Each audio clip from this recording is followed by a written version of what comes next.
போடா. லூ எங்கடா போடணும்? கடிச்சா ஓ இதான் கூட சேர்த்து போடணும். பெட்டி லூ. ஐயோ காட்ட வேணா புடிச்சுக்கிறா. என்னத்தா சொல்லுங்க.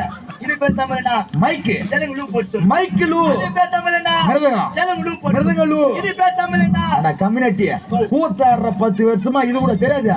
ஊருக்கு வாழ்ந்து வந்த உடனே 3 மாயம் எடுத்து வச்சிடற பையில யாரு தான் இது தர தெரியல. ஏய் இது பேர் பூடா. தெலுங்கு லூ போட்டு. பூ. நல்லதா சொல்லி தர மாட்டேன், நல்ல விஷயத்துல நடந்துக்க மாட்டேன். சரி நீ சொல்லாமாங்களா? சோத்து பண்ண சூத்து பேரு. நீ தான் ஒழுங்கா சொல்லுப்பாங்க. இது பேர் தமிழ் என்ன தெரியுமா? என்னடா? புஷ்பம். புஷ்பம் லூ போட்டு சொல்லுமா? புஷ்பம் லூ. வினாத்து உன்ன கூட பைத்தியம் பாருடா. இந்த கிரதா ஓர முடி நேரம் இதெல்லாம் வெட்ட மாட்டேன். ஆனா இனி இதெல்லாம் தெரிஞ்சு எனக்கு. ஆனா உனக்கு கூட இருக்குதா பையா? நீ அறிவை சொன்ன வச்சிருமா மாட்டு வர பாக்க